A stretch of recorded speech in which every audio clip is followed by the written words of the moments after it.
Here's a quick overview of the architecture that Eukodyne team used for ProveIt 2026. We intentionally did not spend time during the main presentation on stage talking about this because we wanted to focus on the human side of the engagement and on demonstrating the ability to solve specific problems of the end users. However, we thought it would be fair to share this information with anybody that's interested. So what we're looking at here is a few diagrams that we created in Excalidraw that we're going to walk through. The first one is this high-level data flow architecture. So this is something that shouldn't surprise anybody in 2026. We had connected to the MQTT Broker for the Virtual Factory Unified Namespace. And at the ProveIt conference, we targeted Enterprise B. And from there, we created this architecture on the local hardware. So everything Eukodyne did for ProveIt 2026 was geared towards showing the end users what's possible, the art of the possible with local AI, on-prem AI.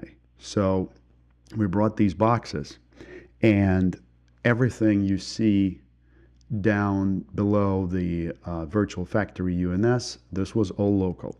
Now, from our 2025 experience, we learned that sometimes we may experience outages, and there would be outages of the MQTT broker for whatever period of time. So we created this MQTT mirror mechanism for reliability purposes that would ingest the MQTT traffic when the broker is healthy, that is the virtual factory broker.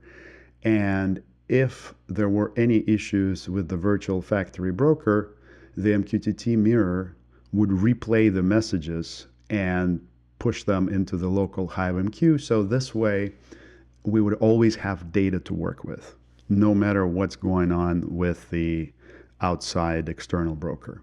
From there, the data would go into ClickHouse database that, for this use case, replaced the historian, although we could have installed Flow Software Timebase or Canary historian if we needed to. Here we were going with the lighter footprint, and ClickHouse database proved very helpful in providing the capability of having historical data plus vector search capabilities if necessary. And on top of that, again, in 2026, this should not surprise anybody that people are playing with knowledge graphs. So we mounted Neo4j knowledge graph to be able to find the needle in the haystack faster when that's necessary. So all of this was coupled with the user-supplied documentation, something like standard operating procedures, and any other insights about the factory. So all that went in through the RAG API into this ClickHouse database. And from there, we had this chatbot attached to all of this. And we called it Spark Hub 7. So this could take user queries directly, or the user could actually decide to use Claude Desktop if they felt more comfortable, or any other UI for that matter, because our chatbot was the aggregator of MCPs. So it provided its own MCP server that allowed users to talk through Claude to it. So from there, the chatbot would actually have pipelines that would determine, based on what the user asked, what is the most appropriate way to find the information. And it would deal with all these different data sources directly. The chatbot also would allow you to connect MCP with standard input-output transport and with HTTP transport that would allow you to get data from external systems. And then we had the agentic containers that also provided data back to the chatbot through MCP, and those would be able to get data from external systems. And for the use case of customer feedback that we demonstrated on the main stage, it was actually using Eukodyne MES, one of the modules. So this is, in a nutshell, the high-level architecture that doesn't account for the GPU-based MQTT broker yet. We're going to have a different diagram for that. So what kind of end-user problems is this suitable for? This is suitable for the most, I would say, for 90% of use cases. So this is not the edge cases where you need very, very high frequency and high sensitivity data analysis, but 90% of the use cases can be handled by this architecture. So in our view, when we talk about it, this is the simpler stuff to deal with. So how does this work?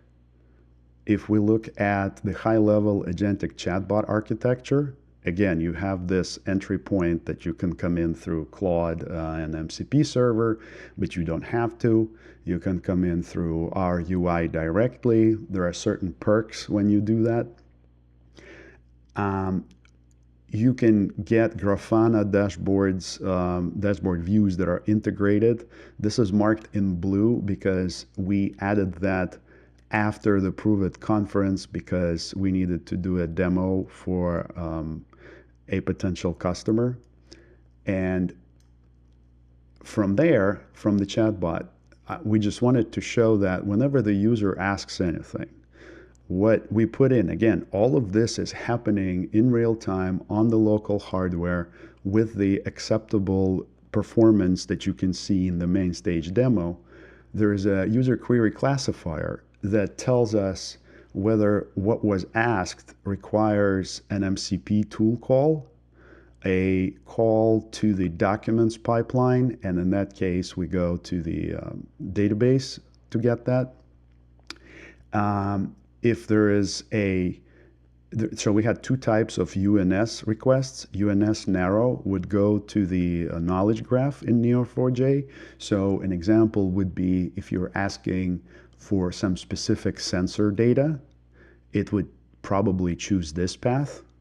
But then UNS broad, that pipeline would allow you to answer questions about overall assessment. So if you say across the entire UNS, if my temperature tags, any of them have exceeded a certain temperature, tell me where that happened, and so if you think about that, that kind of query requires a broad search. So when we address those requests, they are not going through the knowledge graph. They're going through the ClickHouse database because that gets you the answer faster.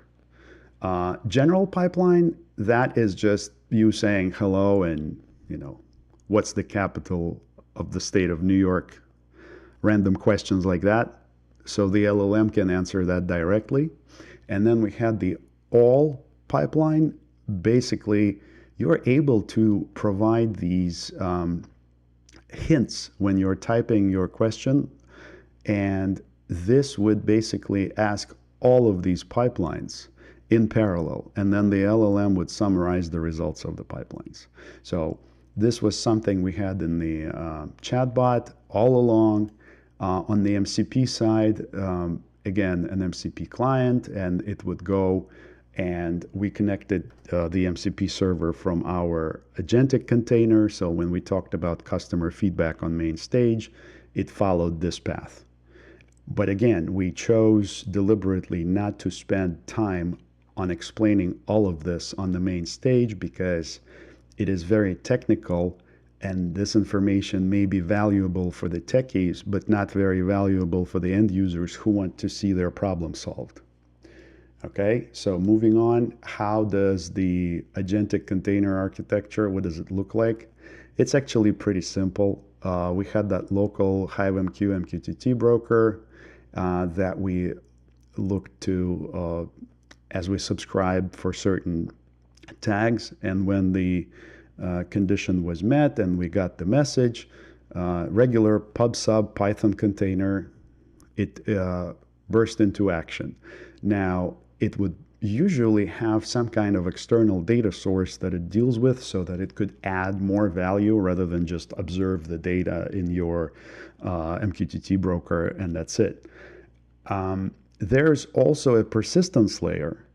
So the persistence layer helps us record the output that we already previously provided.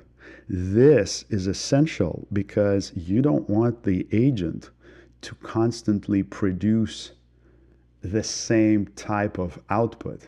So this agent is always aware that maybe a couple of seconds ago it produced some kind of output, and so if that output was essentially a reaction to the same event, we don't need to produce it again. So the persistence layer is important to make sure there's no unnecessary work, and there's a self-healing / self-awareness mechanism where you have to make sure that over time the recommendations or the output of the agent gets better. So we would use the data in the persistence layer to analyze what the agent produced previously and see how we can make sure that through simple mechanisms over time the outputs get better. So that's the basic architecture there. And with the customer feedback agent that we demonstrated, this was producing recommendations based on the customer complaints in the Eukodyne MES, and it was looking at those recommendations and basically ranking them, giving them the scores to say if the shop floor operators or whoever else at the company that we showed this to didn't react to these recommendations. And we had to give the same kind of recommendations several different times. The score would drop, and eventually the agent would not produce those recommendations because it thinks you're not going to react to them anyway, so they must be not valuable to you. So that was the self-healing mechanism there. Another one that we put in for Enterprise C, this was for the demo after the conference, was a process train agent looking at the stages of processing in the cell therapeutic factory. And this again would record everything that it produced before. And then next time that it produces some kind of recommendation, it checks, did I show this before? What did it look like? So that every time that it shows something, it gets better. And then, of course, we had our high-level GPU MQTT broker architecture here that we must talk about. So this was to demonstrate how we can solve edge cases that are more complicated than whatever can be solved with generic agents. And we used the example of high-speed cavitation, where the adverse conditions in production can occur within milliseconds, and you need to be able to catch that. So what we developed was this mechanism. Again, this is all on local hardware. So there is a mechanism for capturing sensor data that can come in from high-speed sensor systems that are FPGA based, or any other systems that allow this high-speed traffic to be sent. So we can process both the regular Ethernet traffic, this is this UDP data transport, and the data center grade RDMA type. So this is Remote Direct Memory Access Protocol with the QSFP56 cables, which are expensive, but they let you send 200 gigabits per second over each cable, and we had two cables like that connected to achieve 400 gigabit per second throughput. And then there is a GPU-based rules engine that does a few different things. So it allows you to configure in JSON what you want to see and what is noise. And so simple thresholding would be like you saying, I want to see tags come to me if the temperature is above, I don't know, 85 degrees, whatever units, whether you use Celsius or Fahrenheit, doesn't matter, right? And simple checks like that, they are very easy for the GPU to process. So when you simply use the thresholding, that allows us to process 26, 27 million messages per second.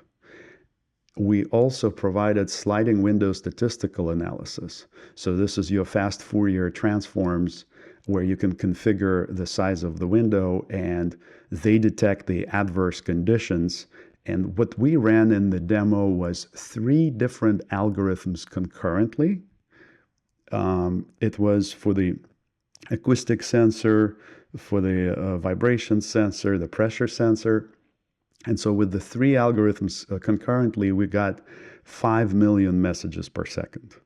And then all of the messages go through deduplication layer, and then they're forwarded to the local MQTT broker. And so we developed 2 plugins. One is for HiveMQ, one is for Mosquito.